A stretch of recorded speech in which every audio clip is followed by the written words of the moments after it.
Olá pessoal, vamos estudar sobre os pré-socráticos, a origem da filosofia,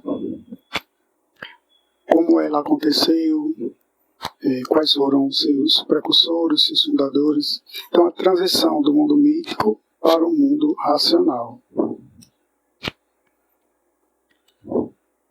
A característica que se destaca é como se fosse uma emergência da filosofia grega no século VI antes de Cristo. Por que uma emergência? Porque as pessoas viviam no senso comum, as pessoas viviam através de crenças, de opiniões, e não usavam a razão. Por isso, a gente pode dizer que foi uma emergência, que é uma emergência que a filosofia grega tivesse surgido no século VI. Mas a gente destaca 4 fatores. Quais são os 4 fatores? O primeiro fator é cultural e comercial. O primeiro fator é cultural e comercial. As viagens marítimas e o intenso comércio expuseram os gregos a diferentes culturas e cosmovisões. Eles questionavam a hegemonia dos mitos de determinados locais. Então eles viajavam, encontravam outros deuses, outros povos, outras formas de ver a criação do mundo.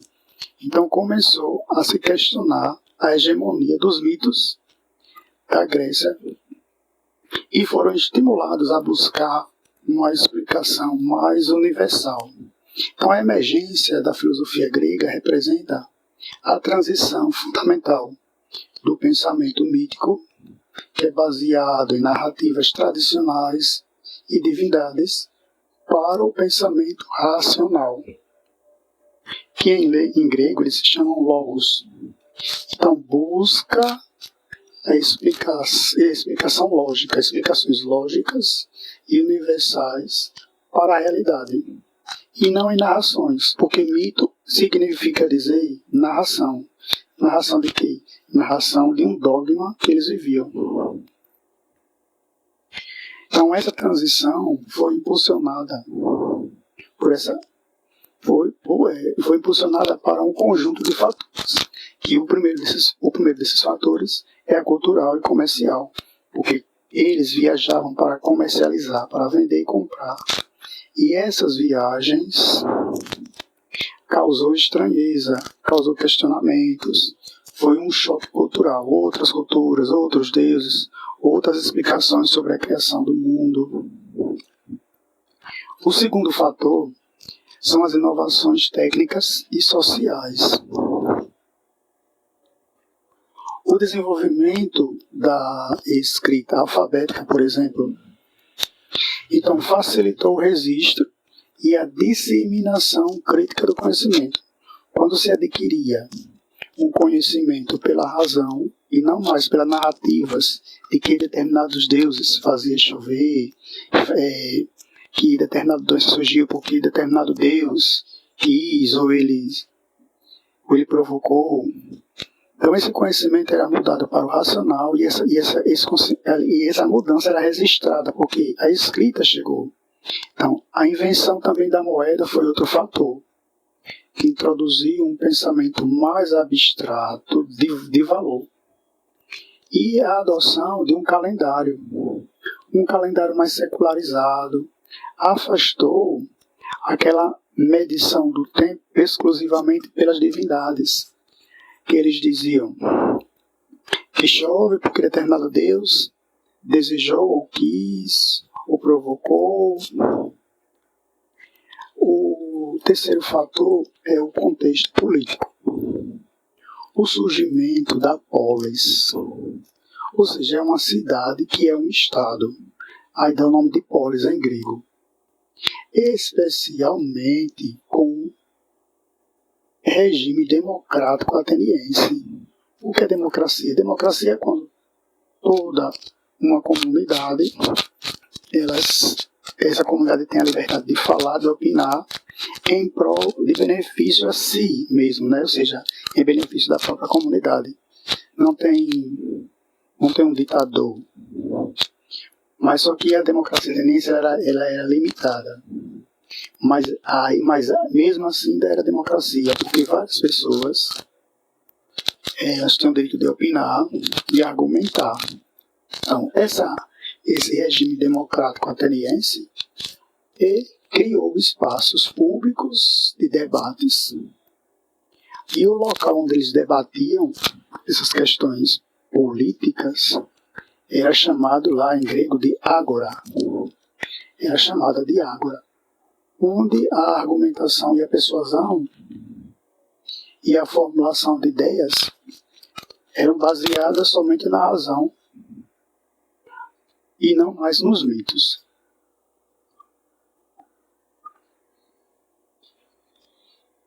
Então a razão se tornou essencial.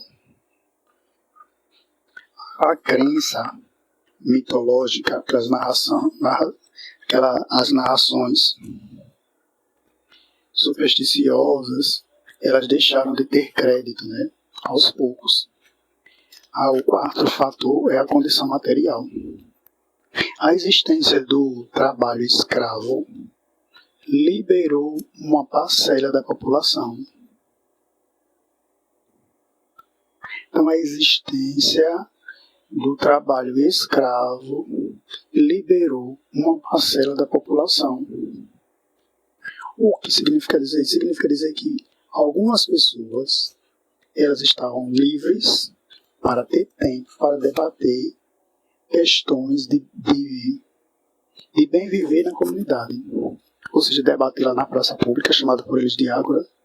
Tem que passar muito tempo conversando, debatendo. Então, quem trabalhava para sobreviver não ia ter tempo de perder uma tarde, um dia todo, para debater a política, né? Então, como tem trabalho escravo, algumas pessoas ficavam livres, cidadãos livres do trabalho manual. Proporcionou, nesse caso, tempo livre, ou seja, ócio necessário para a dedicação às atividades intelectuais e às reflexões filosóficas. Então, nós ressaltamos esses 4 fatores.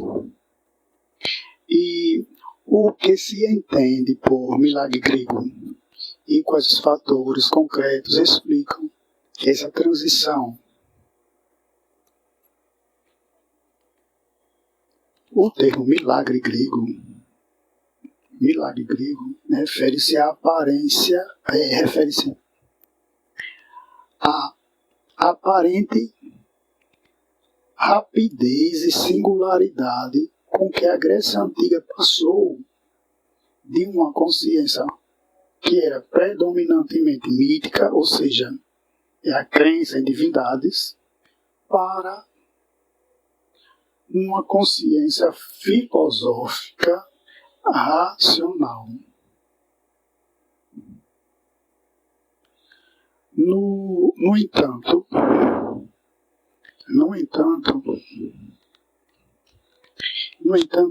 essa mudança não foi um fenômeno inexplicável, sobrenatural. Não aconteceu porque eles foram agraciados por um determinado Deus da sabedoria. Não.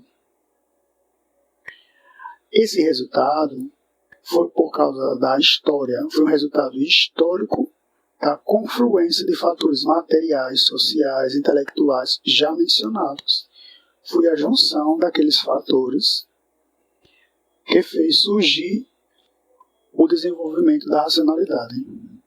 Então, a gente falou no comércio, a gente falou nas navegações, eles viajavam, a gente falou no surgimento da escrita, que quando começou a escrever se espalhou, se registrou, não ficava no acaso, né? Ao surgimento da moeda, porque quando a moeda surge, ela traz a ideia de abstração. Quando eles trocavam um boi por uma moeda, aí automaticamente induz a um raciocínio abstrato, porque a moeda em si ela não é nada, né? um pedaço de metal, um pedaço de papel, mas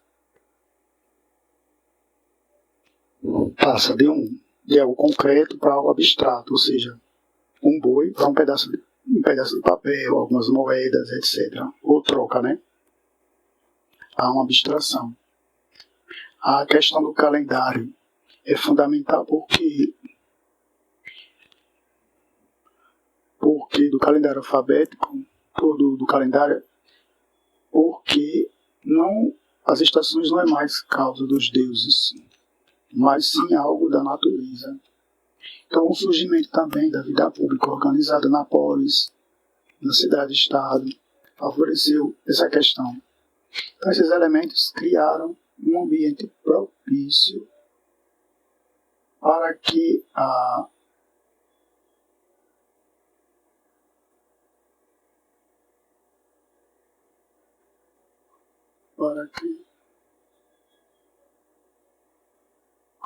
os gregos buscassem, né, um conhecimento desmistificado.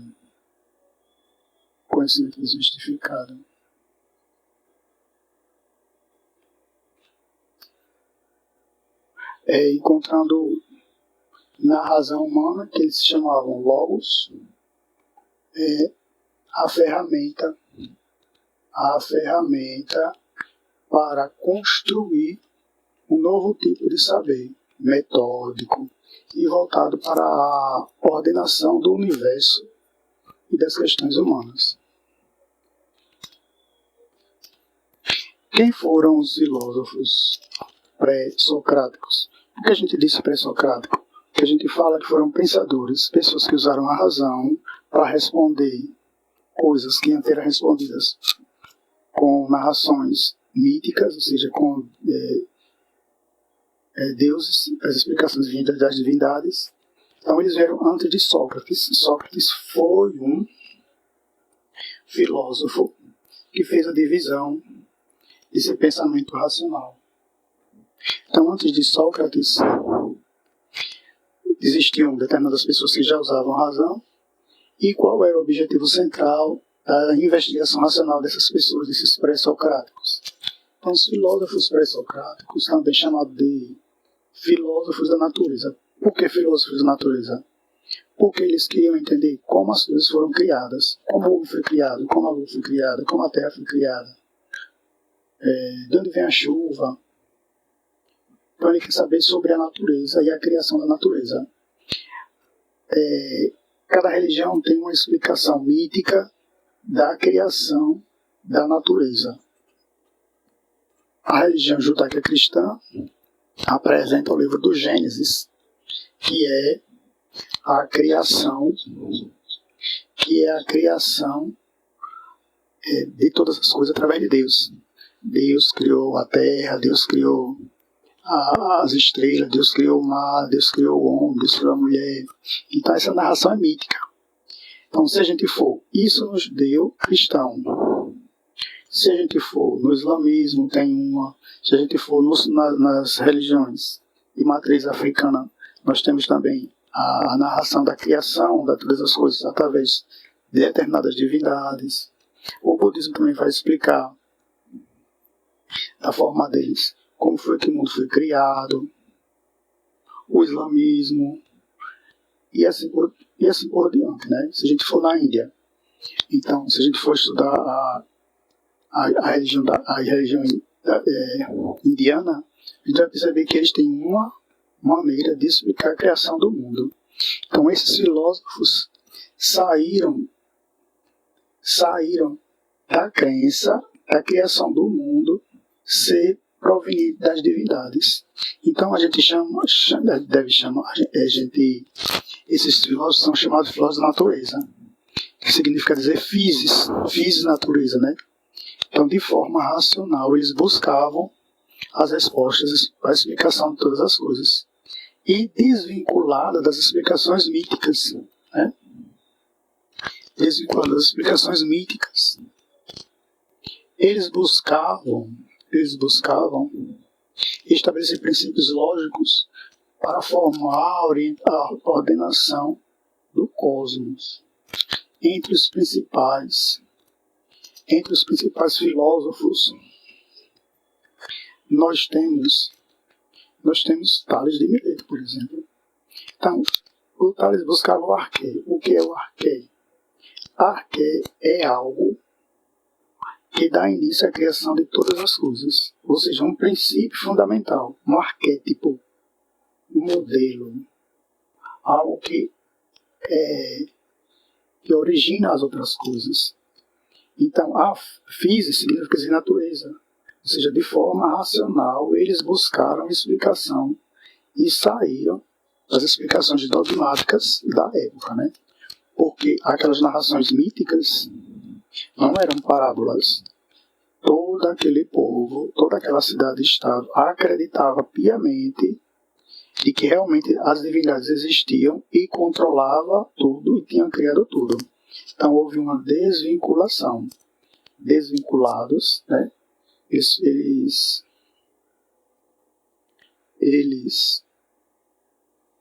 se desvincularam, né? Eles se desvincularam das explicações irracionais, ou seja, das explicações opinativas do senso comum. Mítico não quer dizer parábola. Parábola significa dizer uma história que a pessoa conta, mas na sua origem todo mundo já sabe, inclusive o contador sabe que é algo para demonstrar algo. Mas no caso deles, mítico significa dizer algo dogmático, algo que é verdadeiro.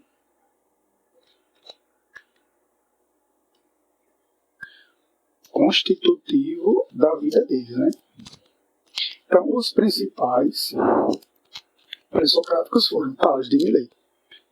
Tales de Mileto vai dizer que o princípio que criou tudo foi a água. Anaximandro propôs o apeiron. Ou seja, ele viu que não era água, era alguma coisa que era ilimitada, porque criava planta, criava o ser humano, criava a lua, criava o sol, criava os animais, criava a terra, criava a água. E eles, esses gregos, eles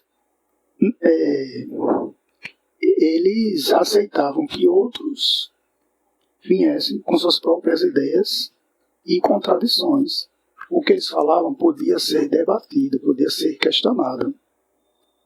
O apeiron de Anaximandro é algo infinito, que continua criando. Então, esse apeiron de Anaximandro é algo originário. Outro filósofo é Anaxímenes. Anaxímenes, esse definiu o ar, ou seja, o pneuma, né, o sopro, o ar, como um elemento primordial. Não era mais nem a água, nem o apeiron, era o ar.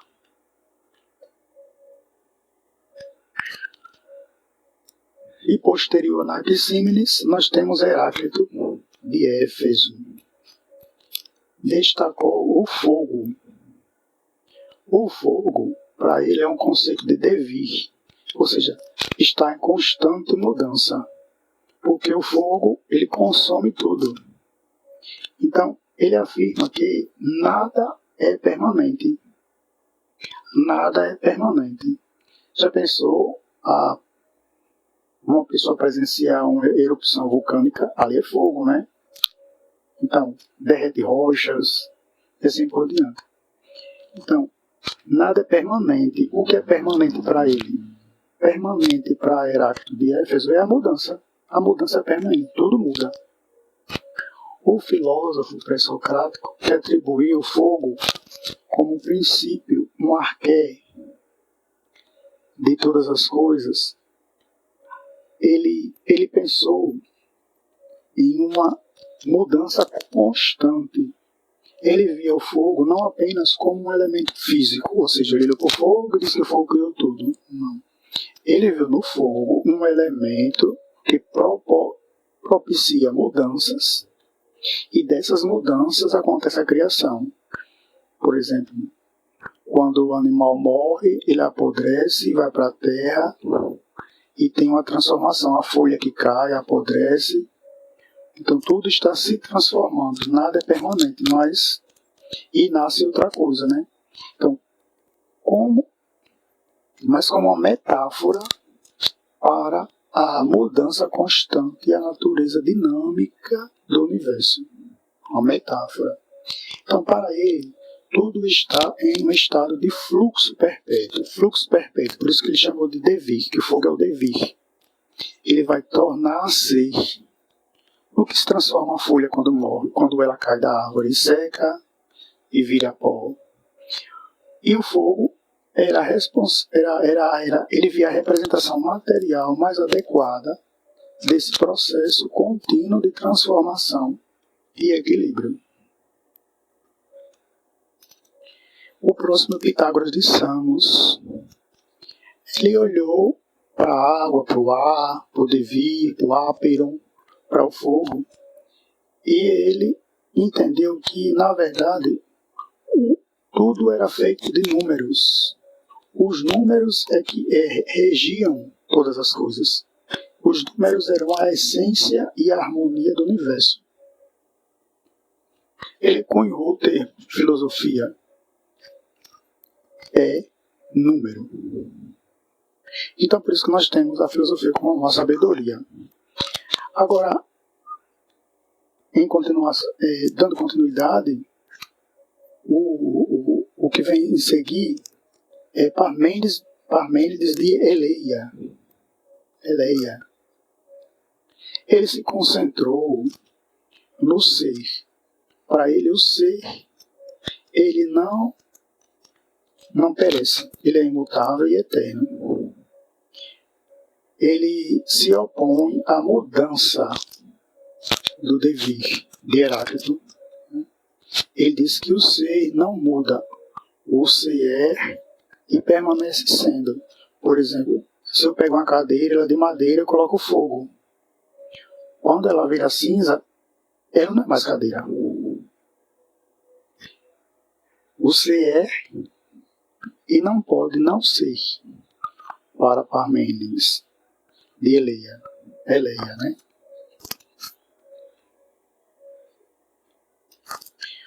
Demócritos de Abdera, ele desenvolveu uma teoria atômica dos átomos. Esse pré-socrático é como se fosse um filósofo do futuro, futurista.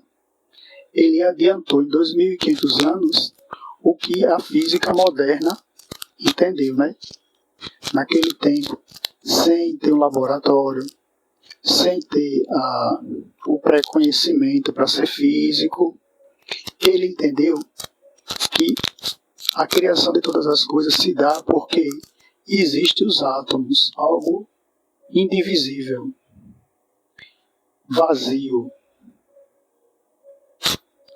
Ele percebeu que todas as coisas elas eram formadas de partículas minúsculas, que ele deu o nome de átomo.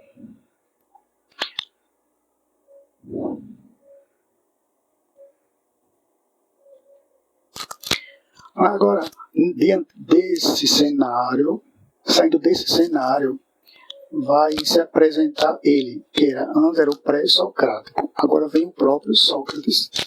E Sócrates, ele é o divisor da filosofia, ou seja, o objeto de pesquisa, né? Ele saiu do objeto de pesquisa natureza, como as coisas foram criadas, e o objeto da pesquisa dele é o homem. Aqui a gente chama de período antropológico. Período antropológico porque é o período que Sócrates vai estudar o homem e não mais a physis, a natureza. Então este período marca uma guinada temática da filosofia grega. A investigação deixa de se concentrar exclusivamente na natureza, physis, e se volta ao ser humano. se volta para suas ações. Sócrates vai pensar sobre as ações humanas e não como o mundo foi feito. Para ele importa mais isso.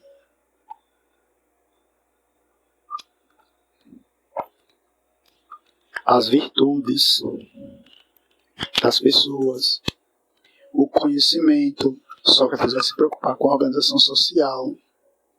Daí o termo antropológico. Antropológico vai ser antropos é homem e lógico é estudo. Então, logos, estudo. Antropos, homem. Então, estudo do homem. É um chamado a estudar o homem dentro da sociedade. Então, é chamado de socrático devido ao papel central de Sócrates, o clássico, por representar o apogeu do pensamento grego. Então, o período antropológico, ele vai estudar, ele vai raciocinar em cima do ser humano, as suas ações, as virtudes, o conhecimento e a organização social. Sócrates é de 469 a 399 a.C. Foram três expoentes desse período socrático, período antropológico. Então considerado como o pai da filosofia ocidental, pelo método de busca do conhecimento. Então, Sócrates utilizava a maiêutica, que significa dizer parte das ideias, e a ironia para conduzir seus interlocutores à reflexão crítica. Sócrates, ele não escreveu nada. O que ele fazia? Ele andava descalço, geralmente acompanhado por discípulos, pessoas que gostavam de escutá-lo e para aprender. Ele era tido como professor. Ele ia à praça, a Ágora, gostava de ficar lá vendo os debates e participando, só que ele não se posicionava em discursar, em ensinar. Ele não fazia isso. Ele fazia perguntas em cima do conhecimento da pessoa. Se a pessoa dizia que sabia sobre coragem, ele fazia várias perguntas em cima das respostas que a pessoa ia dando, até a pessoa ou ela se fortalecer na sua crença do conceito de coragem, ou ela assumir que não sabe o que é coragem. Mas ele não ensinava. Quando terminava essa fase da maiêutica, ele fazia parir as ideias, né? Quando ele saía da ironia, que é a pergunta, que são as perguntas, ele ia para a maiêutica, que é fazer a pessoa parir as ideias. A mãe dele era parteira. E aí ele tinha essa ideia de fazer a pessoa parir, tirar da pessoa a verdade, uma forma lógica, racional, sobre o conceito que ela achava que sabia. Mas ele não ensinava. Ele chegava na pessoa e perguntava: você sabe o que é coragem? A pessoa dizia: não sei, por causa disso. Ele ia perguntando. Ele chegava com essa ironia, dizer que não sabia. Ele dizia: conheça-te a ti mesmo, né? Só sei que nada sei. São as frases clássicas dele. E a pessoa se enchia de si, começava a dizer, a falar o que sabia. Mas chegava uma hora que a pessoa ficava emudecida, ou seja, ela não sabia mais o que dizer. Aí ele não ensinava o que era coragem. Ele dava continuidade às perguntas até a pessoa parir um conceito real, verdadeiro, lógico e ético do que é coragem. Era assim que ele vivia. O nosso próximo expoente do período antropológico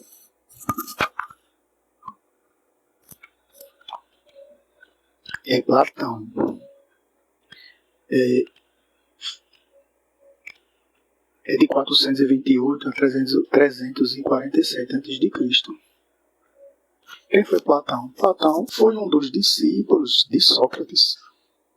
Ele bebeu diretamente da fonte, viveu com Sócrates, aprendeu dele e viu Sócrates morrer. Ele viu Sócrates morrer porque Sócrates foi condenado pela democracia, pelo grupo que formava as pessoas que podiam votar, os cidadãos. Porque pouquíssimas pessoas poderiam ir para ágoras, poderiam dar sua opinião e poderiam decidir em nome da cidade. Pouquíssimas pessoas. O Platão não podia, porque ele era estrangeiro, então nem um estrangeiro poderia ir chegar lá na cidade e falar, nem dar sua opinião. Eles eram conhecidos como metecos. As pessoas deveriam ter 21 anos, ser rico, porque tem que ter tempo para estar lá na Ágoras, debatendo sobre a política da cidade, o bem-estar do povo, o que devia ser consertado, o que devia melhorar, a ética, os bons costumes. Então tem que ser rico. Mulher não podia participar também, e nem um escravo. Então, praticamente, pouquíssimas pessoas participavam dessa democracia ateniense.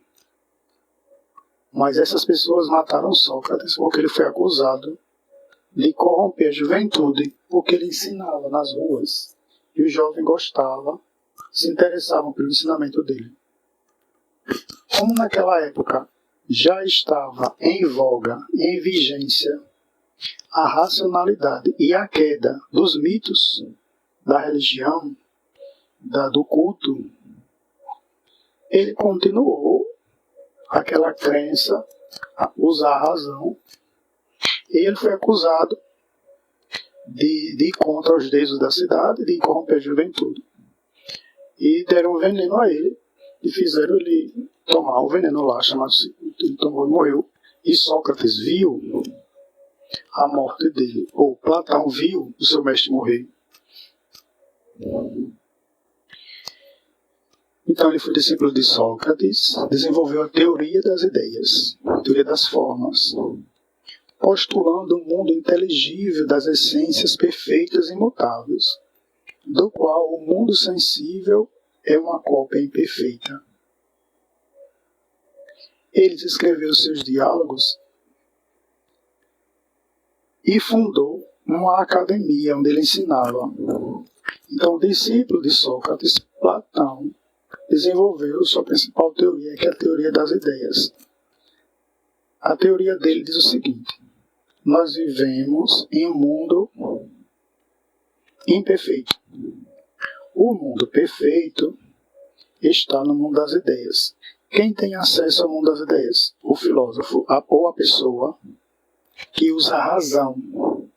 Pessoa que usa o senso comum, não alcança o mundo das ideias. Pessoas que opinam sem buscar a verdade daquele conceito. É o irracional, também não tem acesso ao mundo das ideias. E para ilustrar essa teoria das ideias, ele criou uma metáfora. Não é mito porque não é dogmatizado, não é algo de fé, não é algo que deve ser reverenciado, nem aceito como verdade. Ele criou o mito da caverna. Ele falou que alguns homens estavam amarrados, presos em uma caverna, e passou vários anos olhando somente para as sombras das pessoas na parede. E passaram, como viveram vários anos nessa caverna, passaram a acreditar que aquela sombra que ele via nas paredes era o mundo real. Um deles conseguiu escapar, quase que não enxerga, porque ao sair da caverna, que era muito escura, se deparou com a luz, mas depois que restabeleceu a saúde e conseguiu ver a mentira que era Carvenal, voltou ainda para tentar libertar os outros, mas os outros não acreditaram nele, porque estavam presos a ideias imperfeitas. Então, o terceiro é Aristóteles, 384 a 322 a.C. Esse já é discípulo de Platão. Então, discípulo de Platão, e também ele foi o grande crítico de Platão. Ele não seguiu a ideia do mestre. Ele valorizava o conhecimento empírico e a observação do mundo natural.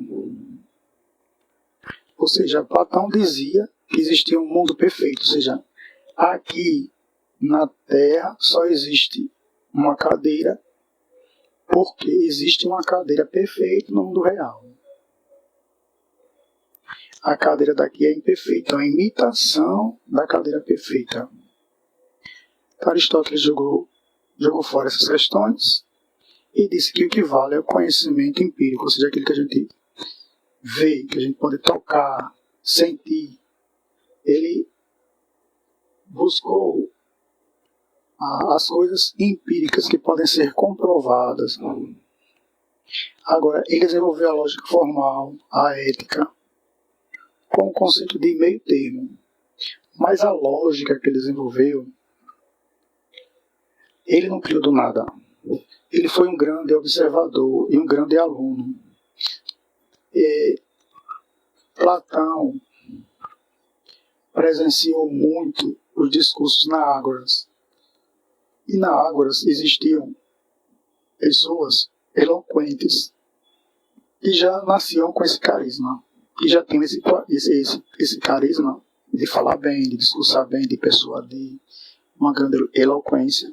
Esses homens, tanto Platão como Aristóteles, eles escreveram, registraram os padrões dos discursos e desenvolveram a lógica. Então ele também desenvolveu a ética como conceito de meio termo. O conceito de meio termo para ele é que a gente não pode exagerar, nem para mais nem para menos. Todo exagero é perigoso. Se beber demais, se comer demais, se comer de menos, e assim por diante. Então, ele também desenvolveu os conceitos de política. Ele definiu o homem como um animal político. Definiu o homem como um animal político. E sistemas de classificação que influenciaram a ciência por séculos. As ciências por séculos. Agora, saindo desses três gigantes da filosofia,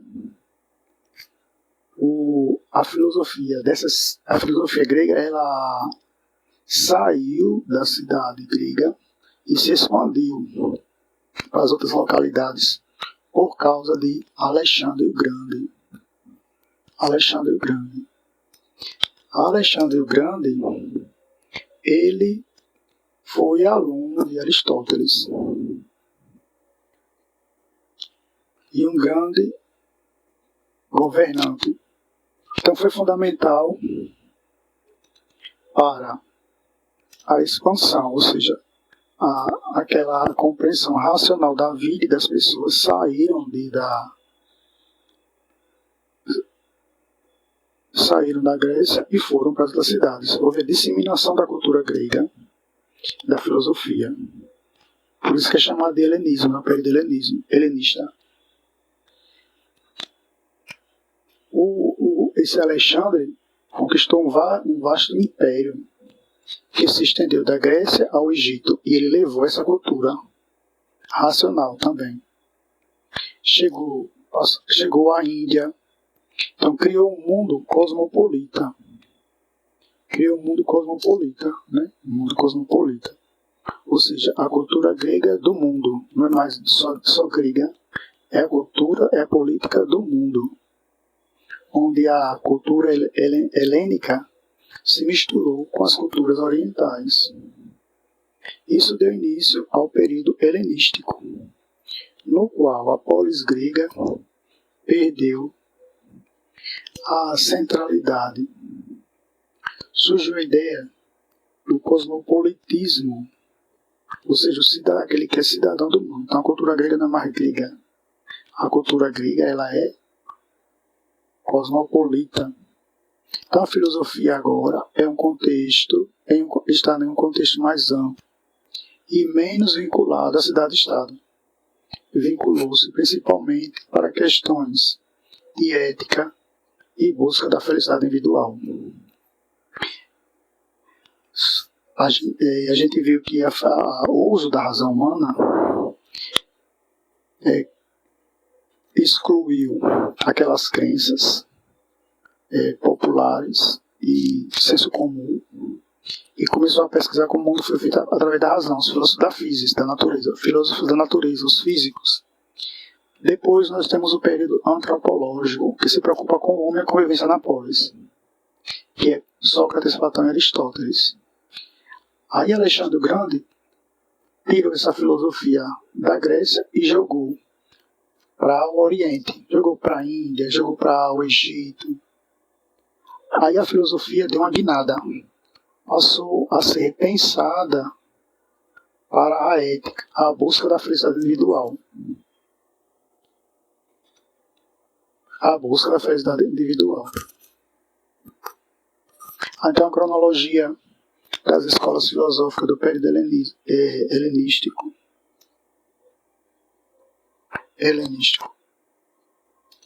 Então significa dizer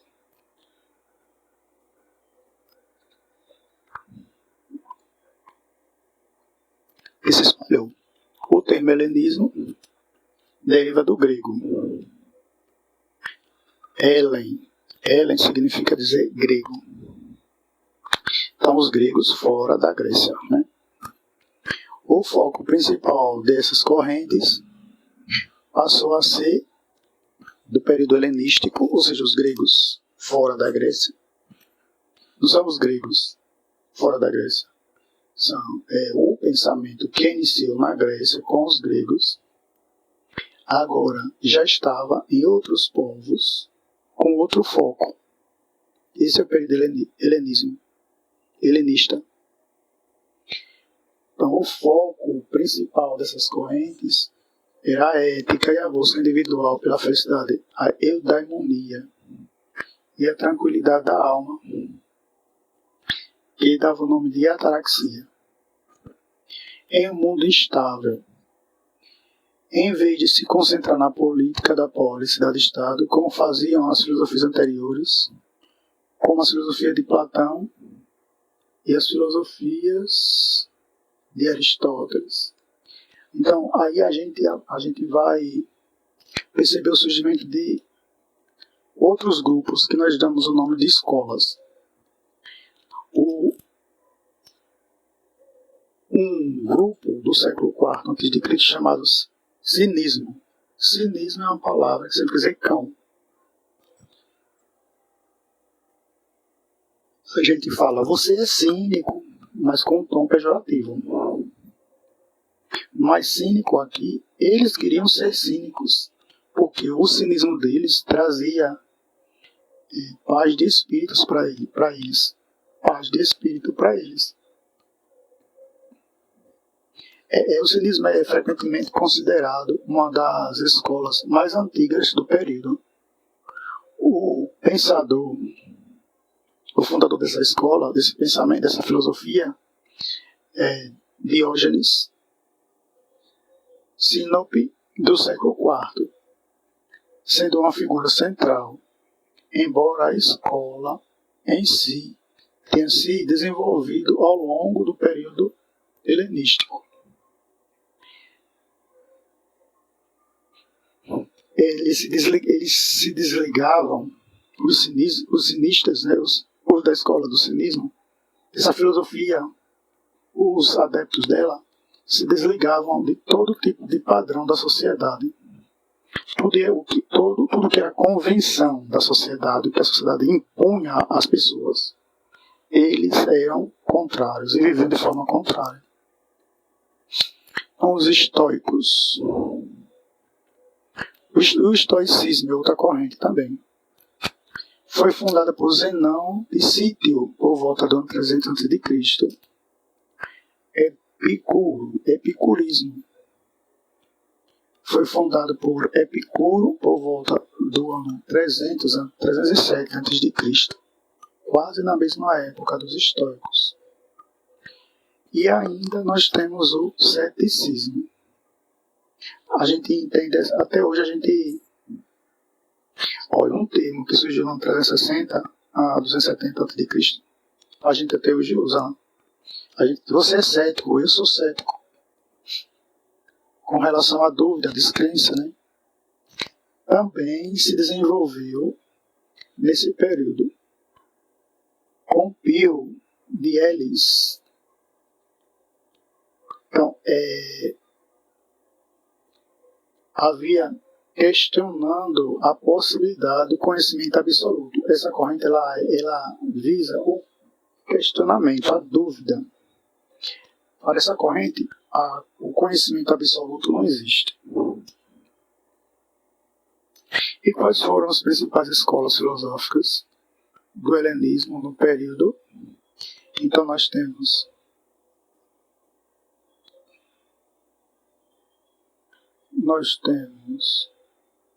o ceticismo, o epicurismo, nós temos o estoicismo, nós temos o cinismo e o ceticismo, né?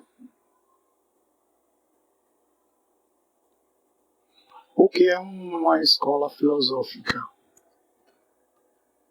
Escola filosófica é um grupo de pessoas que compartilham ideias práticas e objetivo de vida com base no pensamento de um filósofo ou tradição. Academia de Platão.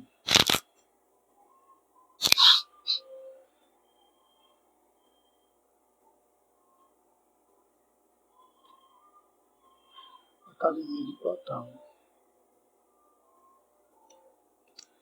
A Academia de Platão é um local onde ele ensinava,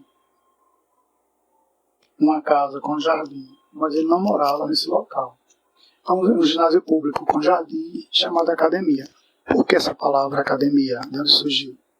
Ele consagrou esse local, essa casa, esse ginásio, a uma divindade acadêmica, a um herói. Então era um espaço dedicado ao exercício físico e intelectual. Era como se fosse realmente uma escola física, né? Epicurismo, Epicuro. Jardim de Epicuro é uma casa com um jardim que Epicuro comprou, esse fundador. É uma comunidade alternativa onde todos, inclusive mulheres e escravos, viviam e filosofavam juntos. Filosofia nessa época era popular. Aí ela se distanciou das pessoas. Mas a filosofia em si, no início era popular, né? Não era para intelectual. A gente confunde a filosofia com a ágora, que é a democracia ateniense, né? Mas ali foi o início, o pontapé inicial para se desenvolver a filosofia, porque lá as pessoas começavam a debater a vida da cidade, né? A vida na cidade. Os estoicos, o pórtico dos estoicos, é uma galeria, né? Uma galeria com colunas, um mercado público. Eles falavam em público, davam suas aulas, de modo que qualquer pessoa que passasse podia ver, né? Era aberto. Os cínicos, sem local fixo.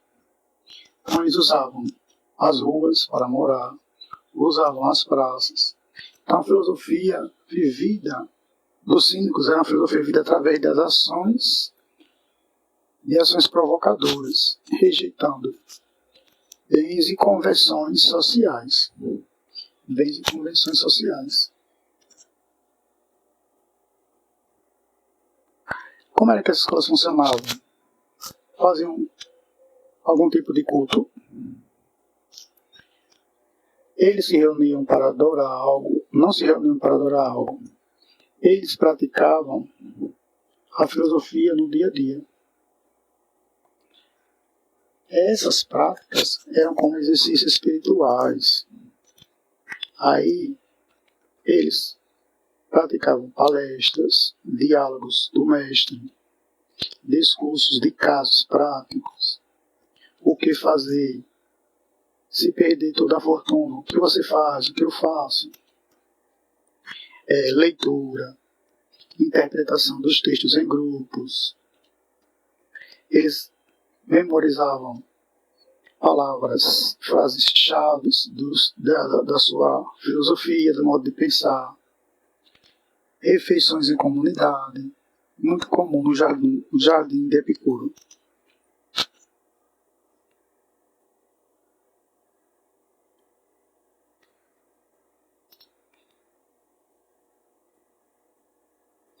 A gente poderia se perguntar, será que hoje existe, no século XXI, essas escolas filosóficas? Então, sim, há forte movimento para reviver a filosofia como modo de vida, inspirado diretamente nas escolas antigas, para os estoicos modernos. Então, praticar os princípios de autores como Marco Aurélio, por exemplo, para desenvolver a resiliência e foco no que se pode controlar. Resiliência, e eles focavam no que eles podiam controlar.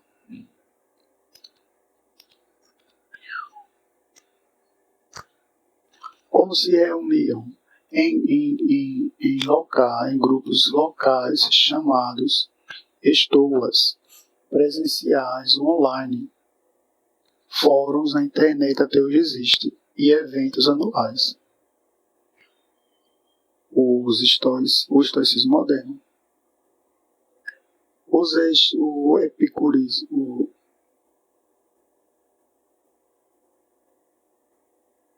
o ceticismo, o cinismo moderno. Então é uma postura radical contra o consumo, o consumismo e as conversões sociais. Eles se manifestam menos como um clube e mais como uma atitude. Eles formam coletivos, são ativistas, como o movimento Free Again, que rejeita o consumo. Eles contemplam a arte performática. Eles comem até coisas do lixo. O epicurismo moderno busca a tranquilidade e o prazer simples através da amizade profunda e de uma vida sem excesso.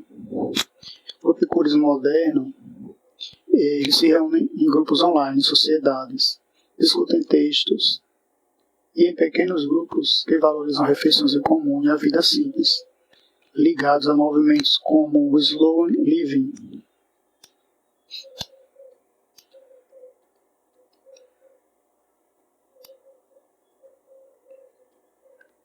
Então ele se reúne, o estoicismo, um resumo, né? Então o estoicismo moderno se reúne em grupos locais chamados estoas. Eles praticam os princípios de autores como Marco Aurélio, desenvolvem a resiliência e foco no que se pode controlar. Os encontros deles são presenciais online, através de fóruns da internet e eventos anuais também. O epicurismo moderno, fazendo uma revisão, esses se reúnem em sociedades, grupos online e discutem textos. São ligados a movimentos como slow living. A gente pesquisa na internet, a gente vai encontrá-los. Significa vida lenta. É um estilo de vida que propõe um desaceleramento, né? Eles saem daquele ritmo de vida, do frenesi, para viver de forma mais intencional, consciente e com mais qualidade de vida. Já o cinismo moderno, como a gente disse, se manifesta em coletivos, ou seja, são movimentos coletivos, são ativistas, mas não, e vivem um movimento chamado Free Games, que a gente pode pesquisar também na internet e vai encontrar muita coisa. Eles comem até coisa de lixo. Eles não coadunam com o consumismo, nem com convenções da sociedade.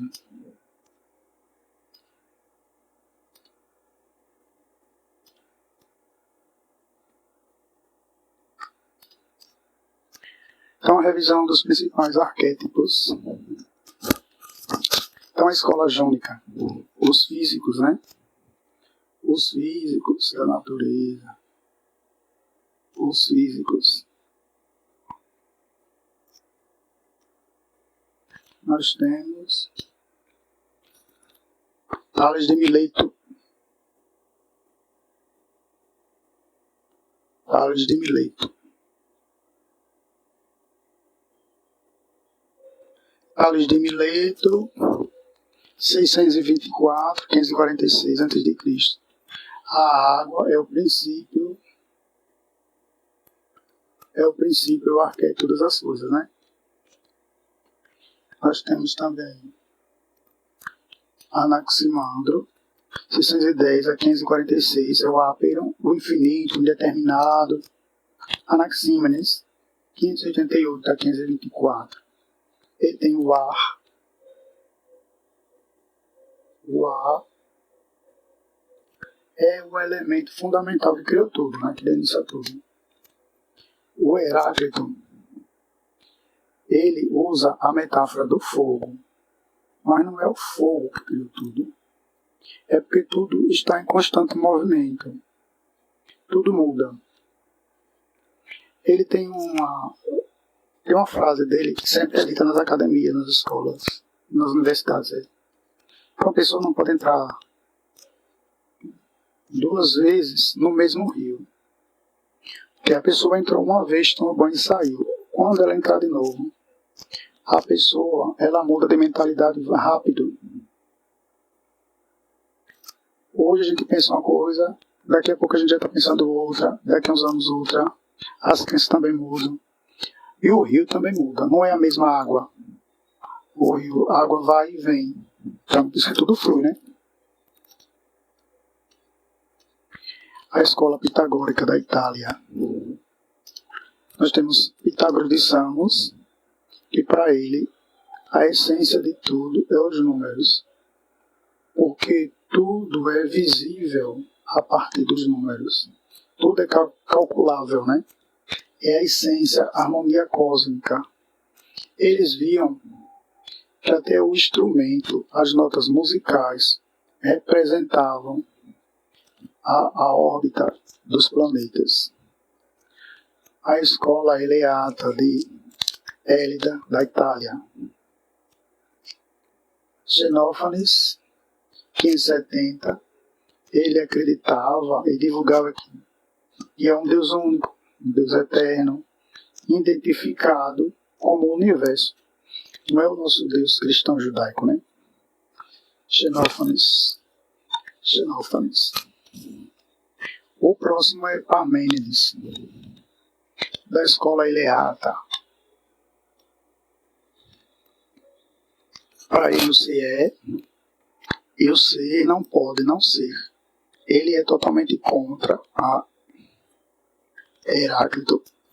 É a questão do devir, que tudo muda, ele nada muda.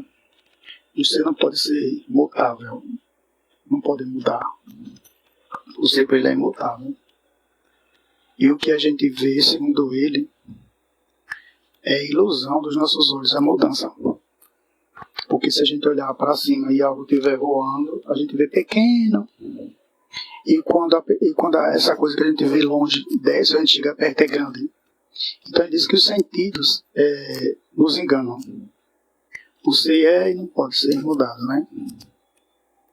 O Zenão de Eleia. O Zenão de Eleia, ele criou um paradoxo para defender a unidade e a imobilidade do ser. A unidade e a unidade do ser. Imobilidade do ser. Melício de Samos, século V, ser infinito no tempo e eterno no espaço. Nós temos a escola pluralista, ou seja, não é um elemento criador de todas as coisas, que deu o princípio de todas as coisas, mas vários. É uma síntese do eleatismo e dos físicos, né? Eleatismo dos físicos. A gente encontra Empédocles, em 495, que ele fala nas raízes, né? Ele fala na terra, na água, no fogo e no ar. Porque os antecessores a ele, um dizia que era o fogo, dizia que era a água, dizia que era o ar, né? Anaxágoras, no ano 500 a.C., fala que a matéria é composta por infinitas sementes, que a matéria é composta por infinitas sementes. Então essa matéria, ela é ordenada pelo nous, ou seja, ela é ordenada por uma inteligência cósmica. Uma inteligência cósmica. Arquelau, do século V a.C., ele tentou conciliar o princípio de Anaxágoras, que é o nous, com princípios de Empédocles, que é o ar quente e o frio. As escolas dos átomos, os atomistas, mecanicistas. Leucipo, do século V. Então, Leucipo e Demócrito, de 460, eles afirmam que os átomos são indivisíveis, mas vácuo como base da realidade. Eles fizeram a experiência de quebrar um determinado objeto em vários pedaços, até que não fosse mais possível quebrar. Daí ele prova que a matéria existe, porque mesmo quebrando em vários pedaços, até o último pedaço, que não pode ser mais dividido, existe. E se existe a matéria. Então as partículas é que formam as coisas. Só existe uma pedra grande porque começou com uma poeira, né? E a gente agora sabe, por a física moderna, que eles tinham razão. A gente hoje fala em células, em átomos, né? A gente tem laboratórios e pode comprovar, eles não tinham. E chegaram nessa verdade, nesse conceito. Outros filósofos também de difícil classificação.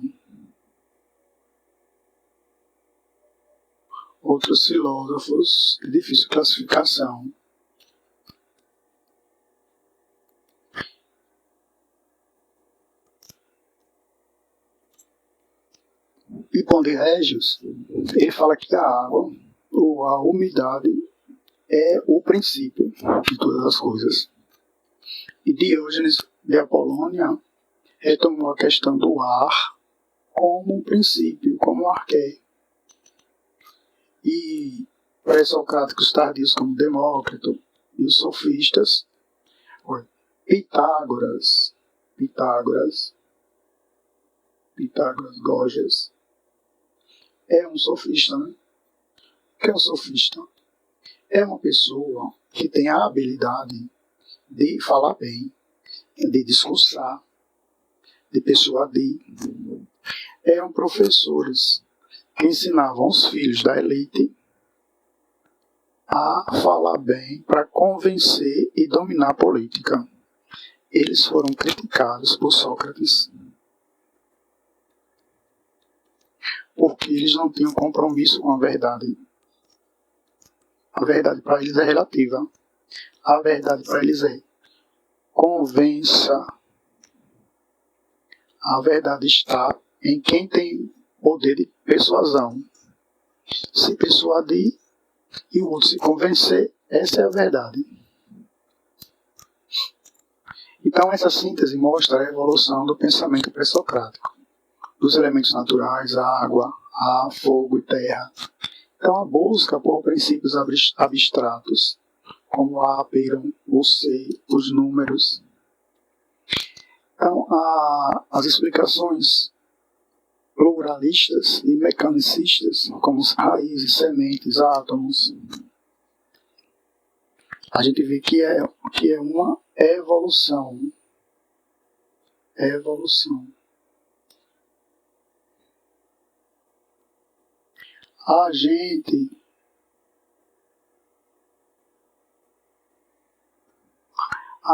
vai fazer algumas questões para revisão. Para revisar. No Enem desse ano de 2025, apareceu uma questão pré-socrática. O primeiro texto dizia assim, em conjunto, todo e não todo, unido e separado, em consonância e em dissonância. De todos um, e de um todos. O primeiro fragmento. Ele quer saber de qual filósofo pré-socrático esse fragmento. E no texto 2, Deus é dia e noite, inverno, verão, guerra, paz, sociedade e fome. Fragmento pré-socrático. Essa referência aqui, fragmento, é um escrito catalogado em um livro desses filósofos antes de Cristo. Só que eles não escreveram nada. Quem escreveu foi Platão e Aristóteles, porque conviveram com eles e registraram. Aí a pergunta, vou comandar a questão. A característica do pensamento do filósofo Heráclito, registrada nos fragmentos mencionados, é a ênfase na qualidade imperecível do mundo. Então Heráclito tinha como princípio original a qualidade imperecível do mundo. Se ele buscava um elemento originário de tudo que criou as coisas, talvez não seja qualidade imperecível, né? É meio estranho. Para Heráclito, a degradação material da vida, será que ele pensou sobre isso? Imobilidade imanente do universo, ou seja, para Heráclito, as coisas eram estáticas, paradas, imobilidade. Parada, estática. Será que Heráclito disse isso? Ou foi Parmênides? Distribuição dicotômica do cosmos. Distribuição dicotômica do cosmos. Ou seja, o cosmos, ele é mutável. Sempre há a guerra entre dois polos, uma mudança. Então vamos ver qual é a resposta, né? Tem uma onda. Desordem incontornável das coisas. Heráclito pensou sobre a desordem incontornável das coisas. Desordem.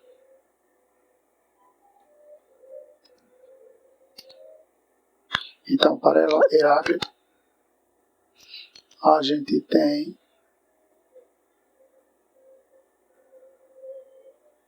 consonância e dissonância. Tudo muda na natureza, né? Dia, noite, verão, inverno, guerra, paz. A mutabilidade. As coisas em constante mudança.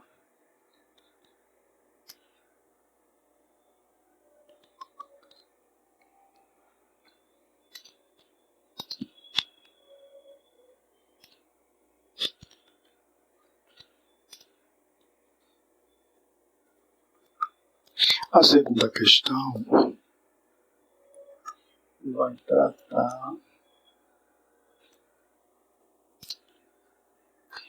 desse ano da banca Quadrix. Uma questão para professor. O texto diz: a filosofia ocidental inicia-se na Grécia, a gente já sabe, sai do mundo das crenças. O nascimento se dá em um ambiente perpassado por crenças, em mitos, outras narrativas transcendentes. Os principais pensadores desse período foram chamados de físicos. Os físicos são aqueles da physis, que procuram na natureza algum elemento que criou as outras coisas. A água. Físico vem da palavra physis, que quer dizer natureza, né? O fogo, o ar. E são conhecidos como filósofos pré-socráticos, que tiveram suas filosofias posteriormente analisadas pelos filósofos do período clássico. Qual os filósofos do período clássico? Sócrates, Platão e Aristóteles. Em particular, Aristóteles, porque ele registrou tudo. Então, considerando essas informações, julgue os itens a seguir a respeito de algumas ideias dos pré-socráticos e das perspectivas de Platão e Aristóteles. Eles querem saber as perspectivas, né? Os filósofos pré-socráticos buscavam um ou mais princípios fundamentais que explicariam a existência das coisas da forma como percebemos. Eles buscavam um ou mais elemento, princípio, que explicasse a existência das coisas. Por exemplo, eles buscavam entender que o fogo era algo que originava as outras coisas. Não foi Zeus que originou as duas coisas, mas o ar, a água, o ar. Como essa questão está certa ou errada? O que a gente acha? Ela está certa. Buscavam um ou mais princípios fundamentais que explicassem a existência de todas as coisas. A terceira questão do ano passado, da banca COSEAC, também de filosofia. Para os filósofos pré-socráticos,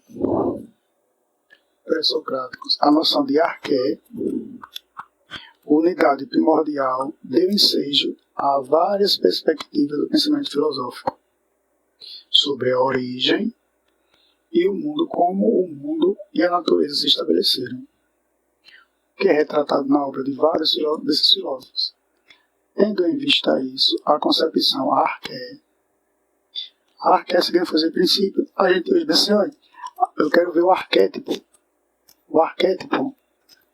daquela empresa, daquela pessoa, daquele time, né? Então o arqué é o originário, o princípio fundador de tudo, que deu origem às outras coisas. De acordo com o filósofo pré-socrático Demócrito, ele quer saber sobre Demócrito.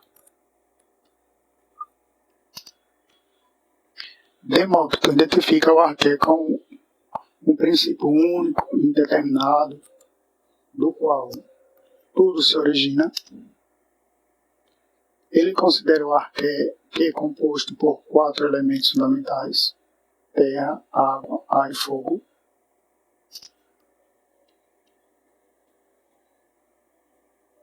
Será que nós temos uma dica do que seria esse princípio?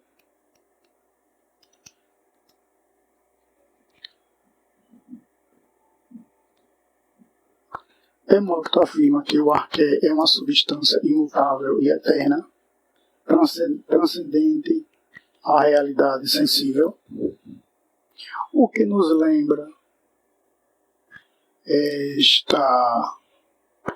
este símbolo aqui girando. Para Demócrito, o arqué consiste em partículas invisíveis chamadas átomos, será? Que compõem todas as coisas? Vamos descobrir a resposta, mas eu acho que alguém já sabe. Exatamente, para ele o átomo é a criação que deu origem a todas as coisas.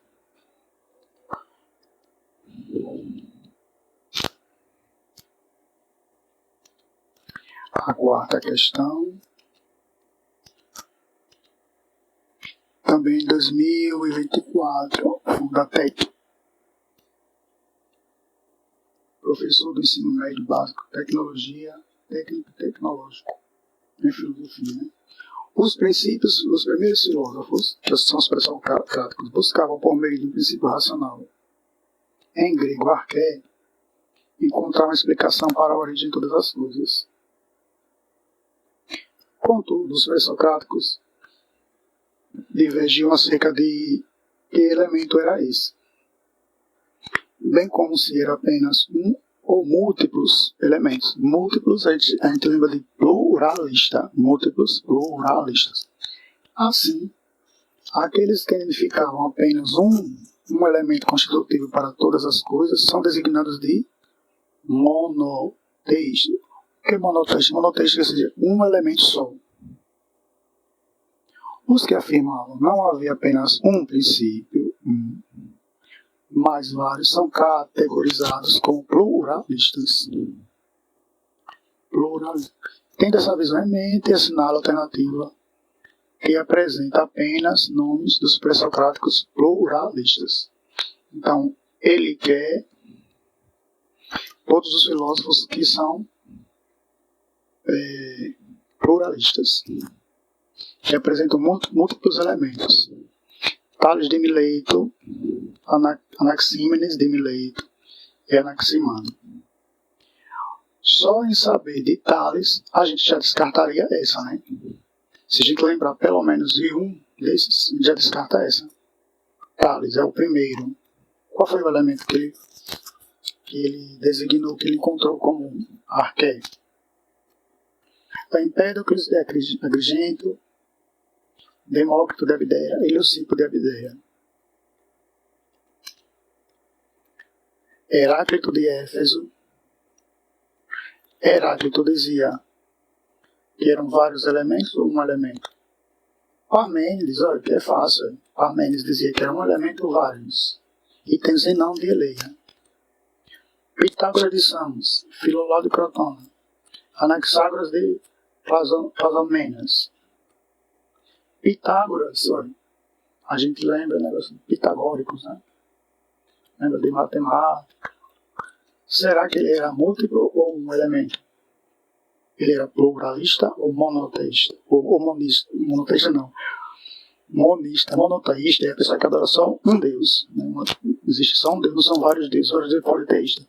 Mas ele é monista. Anaximandro de Mileto, Anaxágoras de Clazomena e Arquitas de Tarento.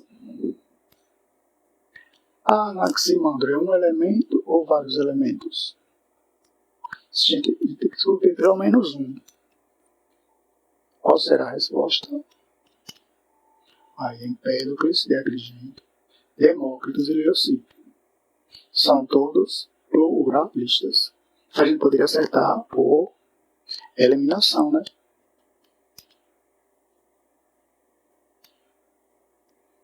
Empédocles é fogo, o ar, a água e a terra. O princípio fundamental de Demócrito, junto com Leucipo, é o atomismo. Olha lá, Demócrito. Tá certo, pessoal, até a próxima. A gente vai ficar por aqui. Até mais.